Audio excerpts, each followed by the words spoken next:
In Hollywood, not everything goes as planned, and sometimes movies simply never get made. As a result, trilogies and franchises that once had bright futures can be killed off before their time. These are the movie trilogies that, for whatever reason, will never see the light of day.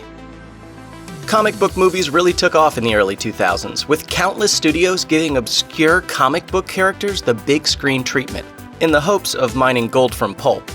So fans' hearts leapt when geek god Guillermo del Toro took on an adaptation of Mike Mignola's Dark Horse comic series Hellboy. Del Toro quickly proved his fanboy bona fides when he chose not to cast an A-list leading man. Instead, he hired the picture-perfect character actor Ron Perlman to play everyone's favorite cigar-chomping, monster-busting, gun-wielding half-demon. Critics were into Hellboy too, giving it an 81% tomato meter score. But its $59 million domestic and $99 million worldwide gross spooked Revolution Studios into jumping ship. So Universal picked up the rights and greenlit Hellboy 2, The Golden Army. This move paid off, with the movie garnering even better reviews and a $168 million worldwide gross. Alas, Hellboy 2 had the bad luck of opening 1 week before The Dark Knight broke box office records, and sales dropped a mind-boggling 70% in the movie's second weekend. So while Del Toro hoped to complete the trilogy, he knew his budget of $120 million for a final movie was a tough sell. Finally, in 2017, Del Toro tweeted that Hellboy 3 was 100% not happening. Lionsgate rebooted the series in 2019 with Neil Marshall as director and David Harbour as the big red guy. But moviegoers and fans said hell no to the new Hellboy, which was a critical and box office disaster. Not this crap again, lady! Putting it lightly, Spider-Man is kind of popular. The world's favorite wall crawler broke the opening weekend record twice on his own, and then 2 more times with the Avengers. The first Spider-Man sent the comic book movie renaissance into overdrive in 2002, when it became the first film to earn more than $100 million in a single weekend. Spider-Man 2 continued the trend, and while Spider-Man 3 ended the first series with a whimper, the Sam Raimi Spider-Man film still earned more than $2.5 billion worldwide. How's the pie? So good. Sony rebooted the series 8 years later for 2012's The Amazing Spider-Man, this time with Andrew Garfield in the tights and Mark Webb in the director's chair. The box office results were solid and the reviews were strong, so naturally, before a sequel had even been released, Sony went completely off the rails. The studio announced a 3rd and 4th film, as well as spin-offs for the Sinister Six and Venom, effectively launching a Spidey cinematic universe. The Amazing Spider-Man 2 arrived in 2014, but despite earning decent box office returns, the horrible reviews suggested Spidey was headed in the wrong direction. Luckily, Disney swooped in and brought the web spinner back to his record-breaking ways in the MCU, while Sony scored huge with Venom, and won an Oscar with Into the Spider-Verse. But while Spider-Man is today as popular as ever, Amazing Spider-Man 3 has long been squished.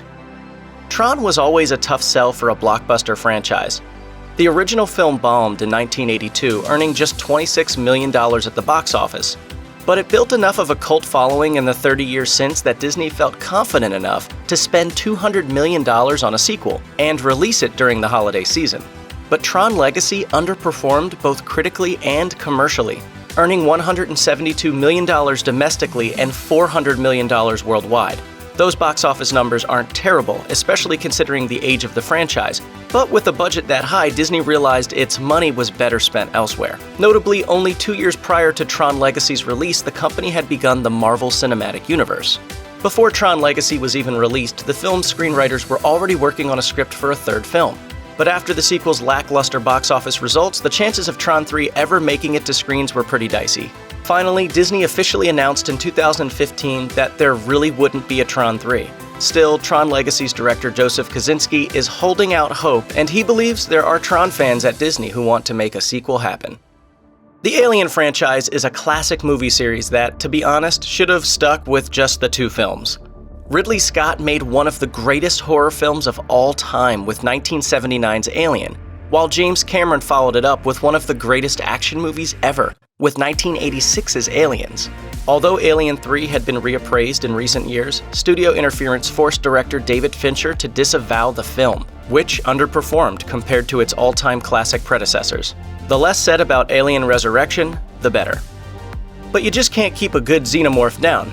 In 2012, Ridley Scott returned to the director's chair after 33 years to direct the much-anticipated Alien prequel, Prometheus. The film received so-so reviews and earned a middling $402 million worldwide.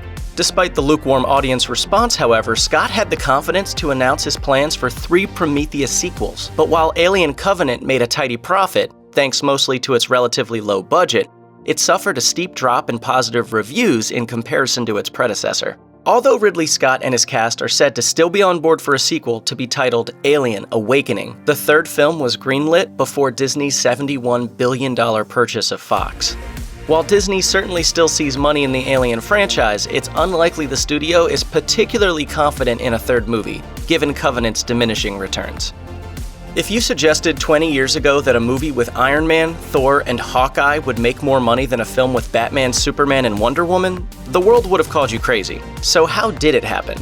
Well, many factors are involved, but the shocking underperformance of the DCEU has mostly fallen at the feet of Zack Snyder.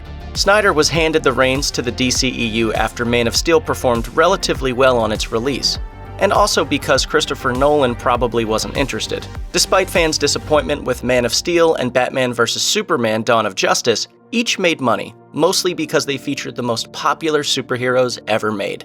Unfortunately, Snyder's Justice League wound up lacking and earned a relatively low amount at the box office considering the movie's iconic lineup of heroes. So where would Snyder have gone with the series if things had been different? According to Kevin Smith, the 2 Justice League sequels would have featured the Green Lantern Corps and Darkseid. While a, quote, Snyder Cut could be in play for HBO Max, you can be pretty certain that Warner Brothers won't be spending money on any sequels anytime soon. The Fantastic Four have had a rough time at the box office, starting with the 1994 film that's so bad it wasn't even released. In 2005, the trend continued when Fantastic Four earned an atrocious 27% tomato meter score.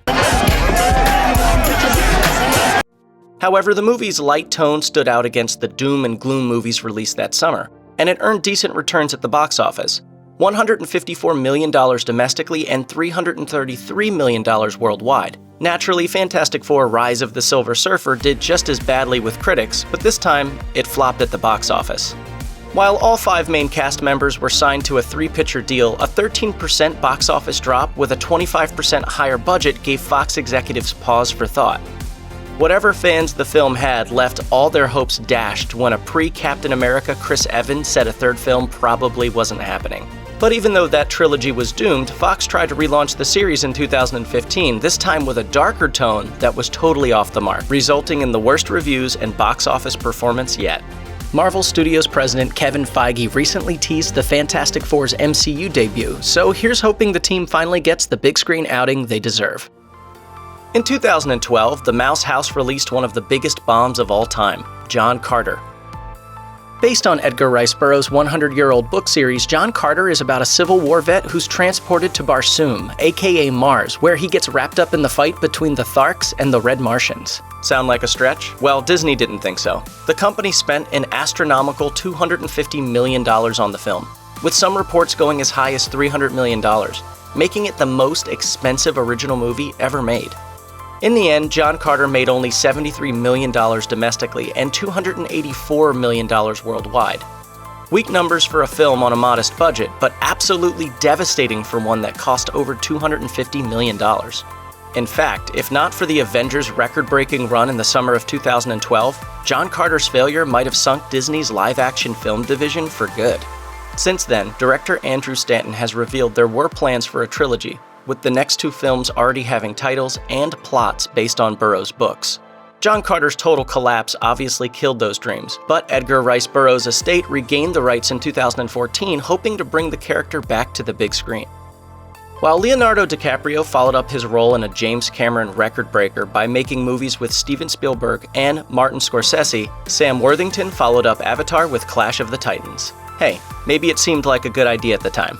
A remake of Ray Harryhausen's 1981 star classic, the 2010 Clash of the Titans, also had a stacked cast featuring Ralph Fiennes, Liam Neeson, and a CGI Kraken. Needless to say, reviews were brutal, but the movie made enough money to buy real estate on Mount Olympus. The sequel, Wrath of the Titans, did just as badly with critics, but much worse with audiences. making measly returns at the box office. Warner Brothers was already planning a third Titans film, but the sequel's steep 40% decline gave the suits pause. By 2013, the film's producer declared Titans 3 dead on arrival, unless there were fresh ideas. Although you'd think that the entire span of Greek mythology would have provided at least a few. And while Worthington's more recent career has subsequently disappointed, at least now he can look forward to doing some more Avatar. Independence Day was one of the seminal summer movies of the 1990s. It blew up the box office in the summer of 1996 and went on to become the highest-grossing movie of the year. When a movie makes that much money, especially on a modest budget, it usually means sequels. Lots of them. But a funny thing happened on the way to outer space. Summer after summer, big movies came and went, but an Independence Day sequel never happened. But 2015 was the year of nostalgia, so Fox figured that Independence Day Resurgence would be the next blockbuster sequel to rule the summer. Boy, were they wrong. There were a few problems. Firstly, Resurgence didn't feature original star Will Smith, who opted not to return and had his character killed off. Second, the film wasn't just bad, it was really silly too. Wait a minute, wait. You can't go. Who's gonna water the orchids? Who's gonna make sure you put your pants on? Consequently, Independence Day Resurgence seriously underwhelmed with an alarming 53% drop on the original's returns. A fall in figures that's even more startling considering the 20-year difference in ticket price inflation. Clearly, moviegoers were over the series, given producer Dean Devlin is over it too. And how the Disney-Fox merger has shaken up all of Fox's slate, you can safely bet that there's not going to be an Independence Day 3 in Earth's future. Check out one of our newest videos right here. Plus, even more Looper videos about your favorite movies are coming soon. Subscribe to our YouTube channel and hit the bell so you don't miss a single one.